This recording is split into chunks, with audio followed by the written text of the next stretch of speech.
Steel plant పై మరోసారి వ్యాఖ్యలు చేసిన విశాఖ ఎంపీ శ్రీ భరత్. మేము ప్రభుత్వంలో ఉన్నాం కాబట్టి స్టీల్ ప్లాంట్ గురించి పోరాటం చేస్తామని మరోసారి భరత్ అన్నారు. చేస్తే అహంకారం పెరిగిపోతే దౌర్జన్యం చేస్తే ఇంత స్థాయికి వెళ్తే సో మాకు తెలుసు తప్పకుండా ఏంటంటే అది కరెక్ట్ చేసుకుంటాం అంతే తప్ప అధికారులు అందరూ ఆనెస్ట్ అయిపోతారు, పాలిటీషియన్స్ అందరూ ఆనెస్ట్గా ఉంటారని ఎట్లా చెప్తాను నేను? నా గురించి నేను మాట్లాడగలుగుతాను. కానీ పార్టీ వరకు ఏంటంటే మా ముఖ్యమంత్రి లేకపోతే పవన్ కళ్యాణ్ గారు లేకపోతే లోకేష్ అన్న వీళ్ళందరూ చాలా స్పష్టంగా ఆలోచిస్తున్నారు. మా మంత్రి టీం కూడా మీరు చూస్తే చాలామంది యంగ్స్టర్స్ని తీసుకొచ్చారు. అందరూ ఇవాళ పరిగెడుతూ పనిచేసి నష్టాల్లో ఉన్న రాష్ట్రాన్ని మళ్ళీ లాభాల దారిలో తీసుకెళ్లాలని పనిచేస్తాం. లేదండి తీశారు కదండి టోల్ గేట్ని. ఇసుకనా? విల్ లుక్ ఇంటు దట్ అండి. నేను ఇప్పుడు ఇసుక నిల్వలు మనం ఈ గవర్నమెంట్ ఎలక్షన్ ముందు నుంచి ఇప్పటి వరకు కూడా మనం ఎక్కడా కూడా ఎక్స్కవేషన్ ఎవరు చేయలేదు. పాత స్టాక్సే ఉన్నాయి. ఇప్పుడు ప్రస్తుతానికి ఏంటంటే మన అవసరాలు ఈ వర్షాకాలం లోపల సుమారు 1,50,00,000 టన్నులు కావాలనేది ఒక ఎస్టిమేషన్, రఫ్ ఎస్టిమేషన్. బట్ మన దగ్గర ఉన్నాయి 60-70 లక్షల టన్నులు ఉందంట ఇసుక. So we have to get excavation from the high level Godavari, Vamsadhara, తర్వాత ఇటువంటి పెద్ద నదుల నుంచి తీసుకొచ్చి మన విశాఖపట్నానికి డంప్ చేయాల్సిన అవసరం ఉంది. It will take some time. కొద్దిగా ఉంది, అది స్టార్ట్ చేస్తారు. కొద్దిగా ఉంది, కాదు కాదు కాదు రేటు కాదు, కానీ బికాస్ ఆఫ్ అరేంజ్మెంట్స్ ఒకరు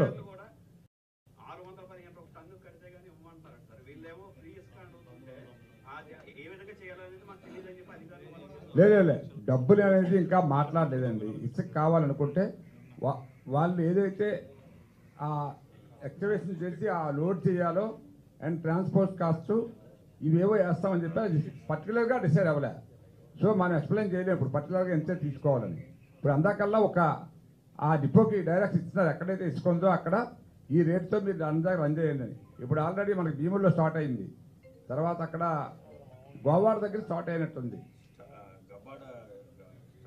కొన్ని పాయింట్లు మరి అసలు నిన్ననే అక్కడ గబ్బాడు చూడండి, ఆయనకి ఏదో కోపం వచ్చింది, అది ఆపమన్నారు. అది మళ్ళీ వెరిఫై చేసి చేస్తారు. మిగతా డిపోలు అన్నీ కూడా అక్కడ ఉన్న స్టాక్ ఏంటి, ఎట్లా లిస్ట్ చేయాలి, ఇప్పుడు అది తెలుసుకోవడం కోసం కొంతమంది అధికారులు క్లారిటీ లేదు. ఐ థింక్ 2-3 రోజులు ఇవన్నీ కూడా మొదలు వచ్చాయి ఉన్న స్టాక్ వరకు.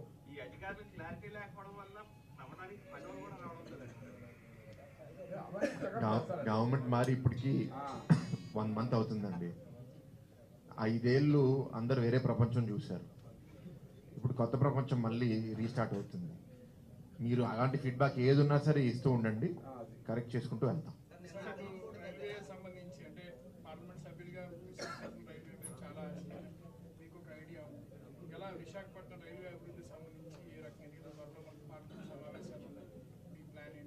అంటే ఫస్ట్ అసలు ప్యాసింజర్స్ అనుభవించేది రైల్వే స్టేషను.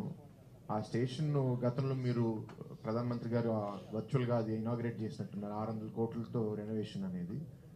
అది మొన్నే రథయాత్ర కోసం స్పెషల్ ట్రైన్ ఫ్లాగ్ ఆఫ్ చేసుకున్నప్పుడు డిఆర్ఎం చెప్పారు. గతంలో కాంట్రాక్ట్స్ ఓపెన్ చేసి సరిగ్గా బిడ్డలు దొరకకపోవడం వల్ల మళ్ళీ కొత్త బిడ్లు పిలవడం జరిగింది. బిడ్లు మొన్నే ఓపెన్ చేశారంట. దాంట్లో ఒకరిని ఫైనలైజ్ చేస్తారు. అది అతి త్వరలో అది పూర్తి చేసేసి ప్రయాణికులకి అందరికీ ఒక చాలా అద్భుతమైన ఎక్స్పీరియన్స్ రైల్వే స్టేషన్లో క్రియేట్ చేయాలనే ఉద్దేశం అయితే ఉంది.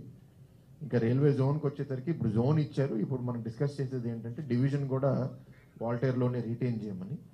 ఆ జోన్ హెడ్ క్వార్టర్స్ ఎస్టాబ్లిష్ చేయడానికి ల్యాండ్ ఇవ్వమంటే గత ప్రభుత్వం లాస్ట్ 6 నెలల్లో హడావిడిగా ముట్సర్లో క్యాచ్మెంట్ 3 నెలల లోపల క్యాచ్మెంట్ ఏరియాలో ఇస్తే అది అన్సూటబుల్ అని రైల్వేస్ అనడం వల్ల అది ముందుకెళ్ళలేదు. అది కూడా పార్లమెంట్లో క్వశ్చన్ అడిగితే వాళ్ళు అక్కడ చెప్పారు, మీరు మాకు ఇవ్వలేదు అందుకే మేమేం చేయలేదు అని. సో అది వెంటనే ఆల్టర్నేటివ్ ల్యాండ్ ఐడెంటిఫై చేసుకుని అది కొత్తగా కలెక్టర్ కూడా వచ్చారు కాబట్టి హెడ్ క్వార్టర్ వర్క్ అయితే వెంటనే ప్రారంభిస్తాము. డివిజన్ గురించి కేంద్ర మంత్రితో అక్కడ మేము ఇంకా ఎక్స్ప్లెయిన్ చేసి విశాఖపట్నం అనేది ఒక మేజర్ హబ్, డివిజన్ ఉంటే అందరికీ ఇంకా బాగుంటుంది అనేది ఆయన కన్విన్స్ చేసుకుని చేయాలనేది నా ఆలోచన.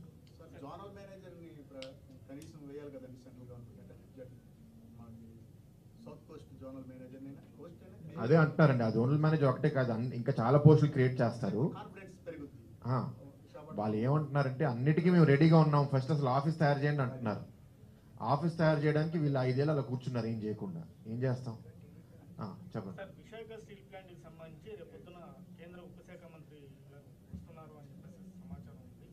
ఈ నేపథ్యంలో మళ్ళీ స్టీల్ ప్లాంట్ మీద ప్రైవేటైజేషన్ మీద మేము ముందుకెళ్తామనే కేంద్ర ప్రభుత్వం ఉన్నట్లుగా కార్మిక సంఘాలు ఆరోపిస్తున్నాయి. రేపు మీరు స్థానిక ఎంపీ గారు కాబట్టి రేపొద్దున ఏదైనా వారిని కలిసి ఏదైనా ప్రత్యేకంగా దాని గురించి మాట్లాడే ఆలోచన. ఇప్పుడు మేము కూటమి ప్రభుత్వం ఇక్కడే కాదు కేంద్రంలో కూడా అనేక పార్టీలతో కలిసి పోటీ చేసి గెలిచాను. ఇక్కడ మాత్రం నేను ఎంపీగా పోటీ చేస్తూ నా 7 పాయింట్లలో స్టీల్ ప్లాంట్ని కాపాడుకుంటా అనేది ఒక పాయింట్ చాలా స్పష్టంగా లిఖితపూర్వకంగా, మాటపూర్వకంగా కాదుగా లిఖితపూర్వకంగా చెప్పాం. మన ప్రస్తుత ముఖ్యమంత్రి చంద్రబాబు నాయుడు గారు ఇక్కడ వచ్చినప్పుడు కూడా అదే మాట ఆయన కూడా చెప్పడం జరిగింది. అదే నిబద్ధతతో మేము పనిచేస్తాము. కానీ ఇవాళ ఏంటి అంటే ఇక్కడ ఫోటో వస్తే, ఇక్కడ మంత్రి గారు వస్తే ఆయనకి రిప్రజెంటేషన్ ఇస్తే పని జరిగిపోదు కదా.